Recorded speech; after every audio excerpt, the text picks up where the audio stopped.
Hello दोस्तों, मैं हूँ मिस साया और आप देख रहे हैं मिस साया की हॉरर दुनिया। यह सिर्फ एक चैनल नहीं, यह है अंधेरे और डर की वो दुनिया जहाँ हर रात एक राज खुलता है, एक नया राज। हर कहानी एक नया डर जगाती है और हर साया आपके बिल्कुल पास खड़ा महसूस होता है। यहाँ हम आपको सिर्फ कहानियाँ नहीं सुनाते, बल्कि आपको उस डर की गलियों से ले जाते हैं जहां से लौट कर आना हर किसी के बस की बात नहीं।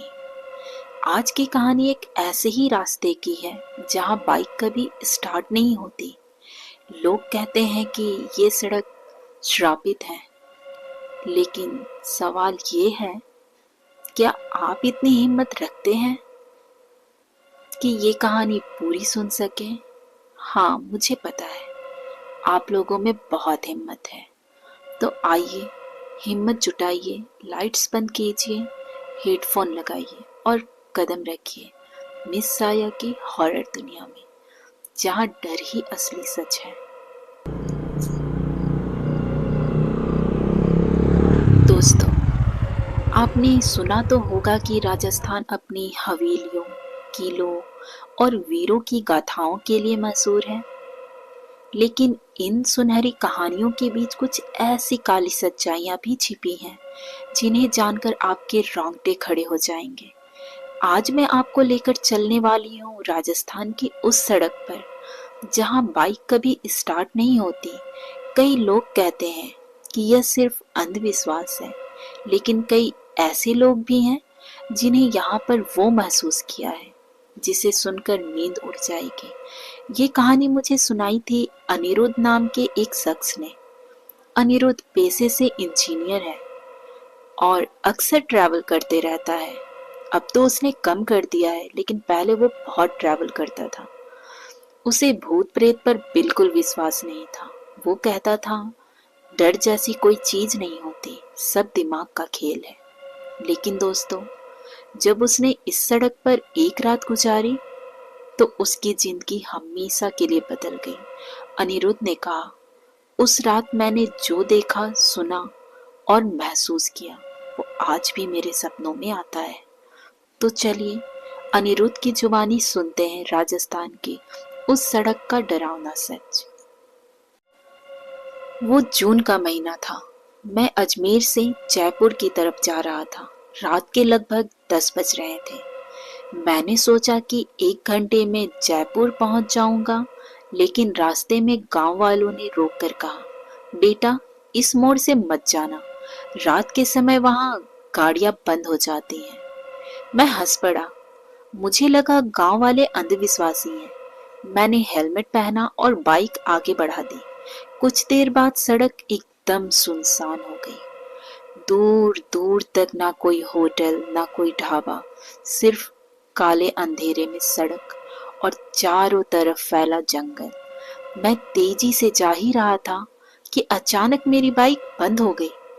पहले लगा पेट्रोल खत्म हो गया होगा, लेकिन टंकी चेक की तो पेट्रोल पूरा था। मैंने कई बार किक मारी, इंजन स्टार्ट हुआ ही नहीं। अचानक ठंडी हवा का झोंका आया। रेगिस्तान की गर्मी में अचानक इतनी ठंडी हवा, मेरे बदन में झुरझुरी सी दौड़ गई। मैं बाइक से उतरकर धक्का देने लगा। जैसे ही मैं उस जगह गांव वालों ने मना किया था, वही मुझे कुछ अजीब सा महसूस हुआ। धुंध छाने लगी। हालांकि जून का महीना था, लेकिन सड़क पर एकदम से धुंध कहाँ से आ सकती है, ये मैं भी हैरान था। और तभी मैंने सुना किसी औरत के पायल की आवाज, छन छन छन। मुझे बहुत ही अजीब लगा। जिस सड़क पर एक गाड़ी तक नहीं चल रही, वहां कोई औरत कैसे हो सकती है? फिर मुझे गांव वालों की बातें याद आई। उन्होंने मुझे पहले ही आगाह किया था, पर मैं मानने कहाँ वाला था। मैंने टॉर्च जलाकर चारों तरफ देखा। सड़क बिल्कुल खाली थी, लेकिन वो पायल की आवाज पास आ रही थी और मुझे लग रहा था जैसे कोई मेरे पीछे चल रहा हो।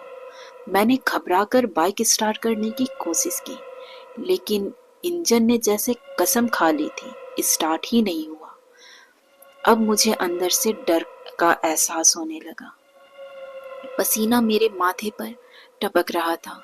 दिल इतनी जोर से धड़क रहा था कि मुझे अपनी धड़कनें कानों में सुनाई दे रही थी, और मैं अंदर ही अंदर खुद को कोस रहा था कि आज के ज़माने में हो ठीक है, लेकिन जब बड़े बुजुर्ग कुछ चीज़ के लिए मना करें तो उसे मानना चाहिए। मैंने अचानक पीछे मुड़कर देखा और दूर सड़क के किनारे एक औरत खड़ी थी, सफेद साड़ी में लिपटी, लंबे खुले बाल। उसका चेहरा धुंध से साफ नहीं दिख रहा था। मैं डर के मारे जड़ हो गया। उसने धीरे धीरे मेरी तरफ बढ़ना शुरू किया। मेरे पैरों में जैसे जान ही नहीं बची। और तभी मेरी बाइक का इंजन अपने आप स्टार्ट हो गया, बिना कुछ सोचे समझे। मैंने बाइक उठाई और वहां से भाग निकला। पीछे मुड़कर देखने की हिम्मत ही नहीं हुई। अभी तो अनिरुद्ध ने सिर्फ उस डरावनी औरत को ही देखा था, तब उसे इतना डर लगा और वो भाग खड़ा हुआ। आगे की कहानी मैं सुनाती हूँ। अनिरुद्ध किसी तरह गांव तक पहुंचा। उसकी सांसें तेज चल रही थी, शरीर कांप रहा था। गांव वालों ने जब उसकी हालत देखी तो समझ गए कि वो उसी मोड़ से आया है। उन्होंने अनिरुद्ध को पानी पिलाया और कहा, बेटा, हमने तुझे रोका था। ये जगह श्रापित है। यहाँ आज भी उस औरत की आत्मा भटक रही है जिसकी मौत कई साल पहले हुई थी। अनिरुद्ध ने कांपती आवाज में पूछा, कौन कौन औरत? उसकी मौत कैसे हुई बाबा? गांव के बुजुर्ग ने गहरी सांस ली और कहा, सुन बेटा, अब तुझे वो कहानी बतानी पड़ेगी जिसे हम सब भूलना चाहते हैं लेकिन भूल नहीं पाते। और दोस्तों, यहीं से शुरू होती है उस औरत की दर्दनाक कहानी। अनिरुद्ध कांपते हाथों से पानी का गिलास पकड़कर बैठा था। गांव का बुजुर्ग उसकी आंखों में सीधे देख रहा था। बाहर रात गहरी हो चुकी थी, लेकिन चांदनी में हर चेहरे पर साया और डर साफ झलक रहा था। बुजुर्ग ने धीमी आवाज में कहना शुरू किया, बेटा, ये कहानी 25 साल पुरानी है। उस गांव, इस सड़क के पास एक छोटा सा गांव बसता है। गांव में एक परिवार था, रामकिशन का। रामकिशन की बेटी थी चंपा। चंपा पूरे गांव की जान थी। गरीब थे वो लोग, पर हंसी खुशी रहते थे। चंपा बेहद ही खूबसूरत, हंसमुख और हर किसी की मदद करने वाली। उसके पांव की पायल की छनक से पूरा गांव गूंज उठता था। लड़के उसको देखकर दीवाने हो जाते, लेकिन चंपा का मन सिर्फ पढ़ाई और अपने परिवार में लगता था। फिर एक दिन गांव में नए ठेकेदार का आगमन हुआ। नाम था रघुवीर। रघुवीर गांव के पास सड़क का काम देख रहा था। वो उम्र में बड़ा था, लेकिन बहुत ही लालची और क्रूर आदमी था। उसका दिल बिल्कुल ही काला था। उसकी नजर एक दिन चंपा पर पड़ गई और वो उसे पाने की जिद पर उतर आया। और इतना बोलते ही वो बुजुर्ग थोड़ी देर के लिए शांत हो गए, पर उनकी चुप्पी तोड़ते हुए अपने कांपते हुए आवाज में अनिरुद्ध ने पूछा, फिर क्या हुआ बाबा? बुजुर्ग ने फिर से गहरी सांस ली और कहानी आगे कहा। रघुवीर ने कई बार चंपा के घर वालों को दबाव डाला कि उसे अपनी बहू बना ले, लेकिन रामकिशन ने साफ मना कर दिया। उसका कहना था कि चंपा की शादी वो उसकी पसंद से करेगा, ना कि किसी दबाव में। रघुवीर ने यह सोच लिया कि ये उसका अपमान है। वो पैसे से अमीर है, तो वो सोचता था कि कोई भी गरीब मुंह उठाकर वो चला जाएगा और अपनी लड़की उसे दे देगा। ना उसका उम्र देखेगा, ना उसकी नीयत। इन सब चीजों से रघुवीर बौखलाया हुआ था और वो उसकी जिद इतनी चरम सीमा पर चली गई थी दोस्तों, कि एक रात जब चंपा खेत से लौट रही थी तो रघुवीर और उसके आदमियों ने उसका रास्ता रोक लिया। उन्होंने जबरदस्ती करने की कोशिश की, लेकिन चंपा ने पूरी ताकत से विरोध किया। वो वहां से भागना स्टार्ट करती है। वो भागती हुई इस सड़क तक आई। उसे घबराहट में पता ही नहीं चला कि वो अपने घर की साइड जा रही है या वो किस साइड जा रही है। जब वो इस सड़क पर पहुंची, उसकी पायल की आवाज अंधेरे में गूंज रही थी, छन छन छन। वो लोगों से मदद मांग रही थी, लेकिन उसकी मदद की पुकार सुनने वाला उस सड़क पर उस टाइम कोई नहीं था। इस सुनसान रास्ते पर कौन ही होता। रघुवीर ने गुस्से में आकर उसे धक्का दे दिया। चंपा सड़क किनारे गहरे गड्ढे में गिर गई। उसका सिर पत्थर से टकराया और वहीं उसकी जान निकल गई। और जब तक ये खबर गांव तक पहुंची, तब तक बहुत देर हो चुकी थी। गांव वाले जब वहां पहुंचे तो जैसे मैंने कहा ना दोस्तों, बहुत देर हो चुकी थी। रामकिशन ने अपनी बेटी की लाश उसी जगह से उठाई और सबसे न्याय मांगने लगा। कहा, मेरी बेटी का खून हुआ है। चंपा के खून से सड़क का काला पत्थर लाल हो गया था। गांव वालों ने रघुवीर को पकड़ने की कोशिश की, लेकिन उसके पास पैसा और ताकत दोनों ही था। पुलिस ने भी उसकी कोई मदद नहीं की। मामला दबा दिया गया। रामकिशन टूट चुका था। उसने चंपा की आत्मा की शांति के लिए पूजा कराई, लेकिन कहते हैं चंपा हर रात अपने घर वालों के सपने में आती और कहती, मुझे न्याय चाहिए बाबा। चंपा की आत्मा को चैन नहीं मिला था, क्योंकि उसकी मौत अपमान और दर्द से हुई थी। और चंपा वास्तव में भी एक न्यायप्रिय लड़की थी, बहुत खुश मिजाज। और जब उसके साथ यह घटना हुई तो उसकी आत्मा के एक्सपेक्टेशन ऐसे थे कि उसे न्याय मिले, और इसी जिद में उसकी आत्मा शांति के लिए इधर उधर भटक रही थी। उस दिन के बाद से इस सड़क पर अजीब घटनाएं होने लगी। रात के समय गाड़ियां अपने आप बंद हो जाती। लोगों को औरत की पायल की आवाज सुनाई देती। कईयों ने सफेद साड़ी में एक औरत को चलते देखा और अचानक वो औरत गायब भी हो जाती। कुछ लोगों ने दावा किया कि उन्होंने चंपा को रोते हुए, मदद मांगते हुए सुना है, लेकिन जब वो पास जाते तो वहां सिर्फ सन्नाटा होता। और चंपा की आत्मा लोगों को परखती भी थी। जिसकी नीयत साफ होती थी वो उसे कोई नुकसान नहीं पहुंचाती। वो डर के मारे वो लोग खुद ही सदमे में चले जाते थे, और जिनकी नीयत अच्छी नहीं होती वो कभी वापस नहीं लौटते थे उस सड़क से। अनिरुद्ध सुनते हुए और घबराकर बोला, तो जो औरत मैंने देखी वो चंपा ही थी? बुजुर्ग ने सिर झुकाकर कहा, हाँ बेटा, तू खुशकिस्मत है और शायद तेरी नीयत भी साफ थी, इसलिए तू जिंदा बचकर आ गया। क्योंकि कई लोग ऐसे हैं जो इस सड़क से गए लेकिन कभी लौटकर वापस नहीं आए। अनिरुद्ध की तो रूह ही कांप गई। वो अब समझ चुका था कि ये सड़क सिर्फ रास्ता नहीं बल्कि एक श्रापित जगह है, और उस श्राप का नाम है चंपा की भटकती आत्मा, जो बहुत ही दर्दनाक मौत पाई थी और आज भी अपने न्याय के लिए तड़प ही रही है। दोस्तों, आपने अभी तक सुना कि कैसे अनिरुद्ध पहली बार उस श्रापित सड़क से गुजरा और कैसे वो मौत जैसी ठंडी हवा, धुंध और सफेद साड़ी वाली औरत को देखकर जान बचाकर भाग गया। लेकिन कहानी यहीं खत्म नहीं होती, बल्कि असली डर तो अब शुरू होने वाला था। क्योंकि गांव के बुजुर्ग से पूरी घटना जानने के बाद अनिरुद्ध के भीतर एक अजीब सी बेचैनी बैठ गई। उसे लगा जैसे वो औरत उसे पुकार रही हो, उससे कुछ कहना चाहती हो, और यही बेचैनी उसे दोबारा उसी जगह खींच कर ले गई।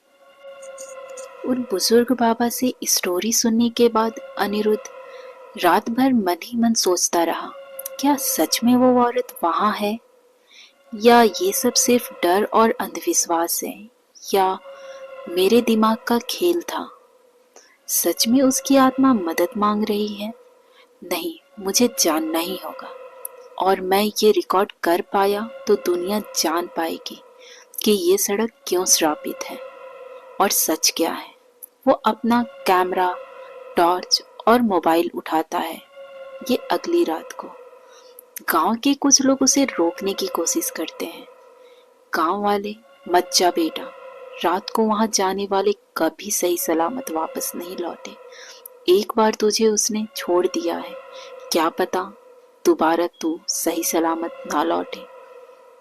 उसकी आंखों में डर से ज्यादा जिज्ञासा थी।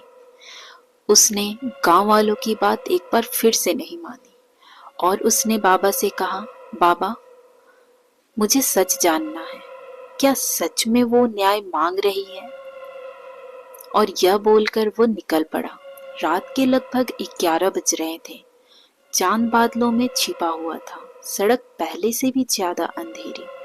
जैसे ही अनिरुद्ध उस श्रापित मोड़ पर पहुंचा, उसकी बाइक पहले की तरह बंद हो गई। रिकॉर्डिंग में बोलते हुए, ये देखो बाइक बंद हो चुकी है, टंकी में पेट्रोल है, सब कुछ ठीक है, लेकिन इंजन जैसे जम चुका है। वो कैमरा को सड़क की तरफ घुमाता है। चारों तरफ सन्नाटा। अचानक ठंडी हवा चलने लगती है, जैसे उस रात चल रही थी।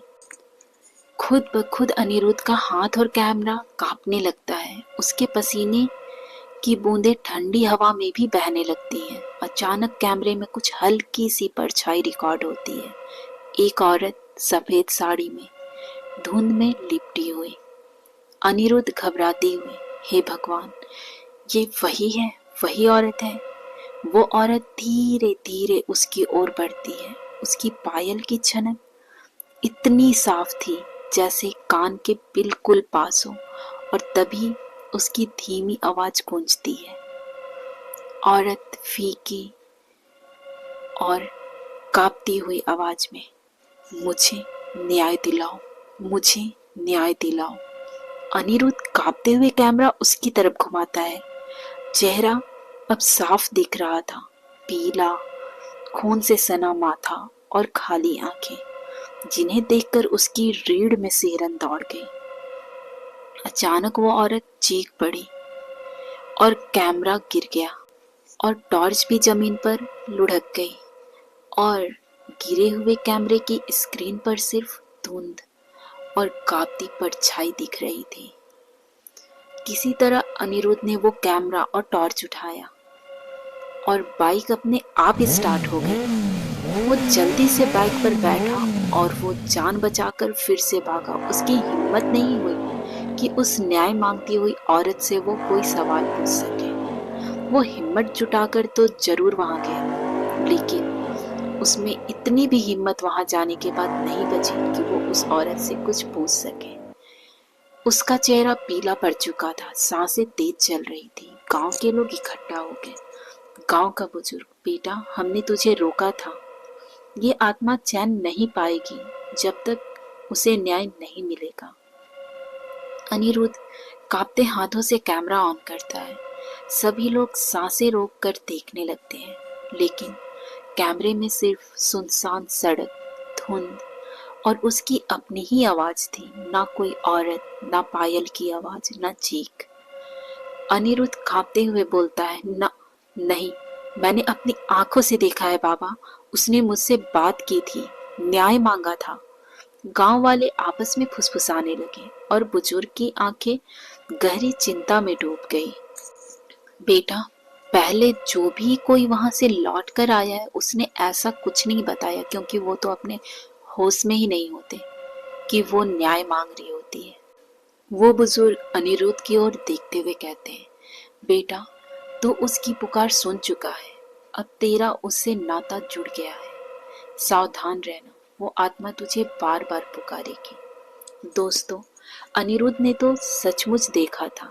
क्या आपको भी लगता है अनिरुद्ध ने सचमुच देखा या नहीं? क्या औरत की आत्मा थी या फिर उसकी कल्पना? और अगर ये सिर्फ कल्पना थी तो कैमरा गिरने के बाद टॉर्च में जो खून के धब्बे दिखे वो कहां से आए? दोस्तों, आपने देखा कि अनिरुद्ध ने उस श्रापित सड़क पर मौत से भी डरावना सच महसूस किया। उसने अपनी आंखों से उस औरत को देखा, उसकी पुकार सुनी, लेकिन जब कैमरे में चेक किया तो उसे कुछ नहीं मिला। तो सवाल अब ये है, क्या वो सब हकीकत थी या फिर डर की एक परछाई? लेकिन एक बात तो साफ है दोस्तों, उस आत्मा ने अनिरुद्ध से न्याय मांगा है और अब अनिरुद्ध जाकर भी इस पुकार से बच नहीं पाएगा, क्योंकि जैसा कि उसने हमें बताया, उसे हर रात वो पुकार उसके सपने में सुनाई देती है। तो क्या वो आत्मा सिर्फ एक चेतावनी दे रही थी या फिर वो अनिरुद्ध को अपने जाल में फंसाना चाहती है? क्या अनिरुद्ध सचमुच चंपा की आत्मा को शांति दिला पाएगा या फिर वो भी उन लापता लोगों की लिस्ट में शामिल हो जाएगा जो उस सड़क से गुजर कर कभी नहीं लौटे?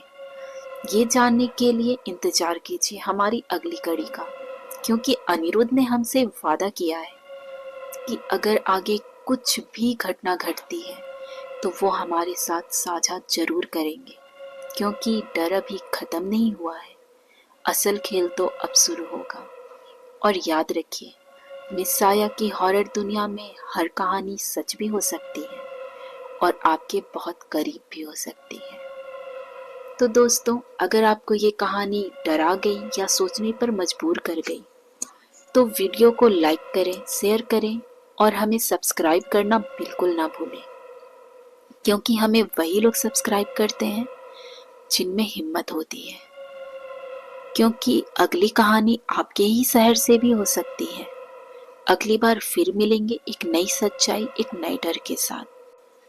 तब तक महाकाल का नाम लेते रहिए ताकि डर आपके आसपास भी ना भटके।